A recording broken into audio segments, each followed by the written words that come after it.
हैं ना, कर दिखाओ कुछ ऐसा कि दुनिया करना चाहे आपके जैसा। जिंदगी से अगर आप हार चुके हो, परेशान हो चुके हो, आपको समझ में नहीं आ रहा कि हम अपनी उस परिस्थिति से कैसे उभरें, तो ये आपको कहानी जरूर सुनना चाहिए। एक लड़का था जो हमेशा हर क्लास में अव्वल आता था, टॉप करता था।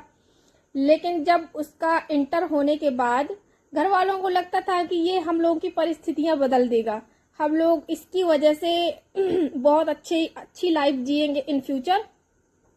लेकिन जब वही लड़का अपने ग्रेजुएशन में गया तो खराब संगत के कारण इधर उधर की चीजों में लग गया। तो घर वालों ने उसको कई बार समझाने की कोशिश की, तो घर वालों को डांट डपकार देता कि मुझे मत सिखाइए, मुझे पता है कि मुझे क्या करना है, मेरा रिजल्ट देखिएगा। अब वो दिन भी आ गया जब रिजल्ट आना था। लड़के का रिजल्ट आया, देखा तो एक सब्जेक्ट में फेल था।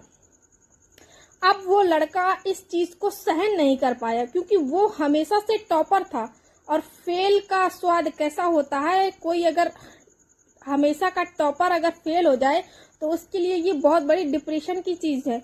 तो लड़का चला गया डिप्रेशन में, अपने आप को उसने कमरे में बंद कर लिया, सारे दोस्तों से बात करना बंद कर दी, ना घर वालों के किसी से बात ही नहीं करता था, ना घर के बाहर निकलता था। इस कदर तक बात बिगड़ गई। तो जब यही बात उसके 12th वाले प्रिंसिपल को पता चली, उन्होंने उसको बुलाया। अब प्रिंसिपल साहब को वो बहुत मानता था, तो उनकी बात को ना नहीं कर पाया। अब गया उनके यहाँ, ठंडियों का टाइम था, प्रिंसिपल साहब अंगीठी में अपना हाथ सेक रहे थे, खुद भी जाकर बैठ गया। दोनों 15 मिनट तक मौन धारण किए रहे, कोई कुछ नहीं बोला, ना तो लड़का बोला ना प्रिंसिपल साहब बोले। अब प्रिंसिपल साहब ने क्या किया, अंगीठी का एक कोयला उठाया और बाहर फेंक दिया, कोयला बुझ गया। फिर लड़के ने पूछा, सर ये क्या किया, वो कोयला तो बढ़िया जल रहा था, क्यों आपने बाहर फेंक दिया, वो बुझ गया। प्रिंसिपल साहब ने कहा, बेटा ठीक यही चीज जीवन में अप्लाई होती है।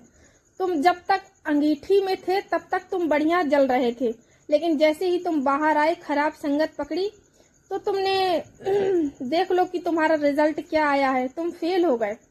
लेकिन अभी भी वक्त है, ये कोयला ये देखो मैंने अंगीठी में डाल दिया और ये पुनः जलने लगा। तो ये लाइफ का जो चांस है ये हर किसी के पास है। आप किसी एक चीज को लेकर पकड़ के बैठ जाओ, डिप्रेस हो जाओ, तो जिंदगी खत्म थोड़ी हो जाती है। आगे बहुत सारे मौके आएंगे, बहुत सारी चुनौतियां हैं जो आपको पार करनी है। तो उस लड़के को ये बात समझ में आ चुकी थी कि उसने फटाक से अपनी सारी संगत बदल ली, सारे जितने बुरे दोस्त थे सबका साथ छोड़ दिया और पुनः अपने उसी कार्य में लग गया। तो कहते हैं ना, कर दिखाओ कुछ ऐसा कि दुनिया करना चाहे आपके जैसा।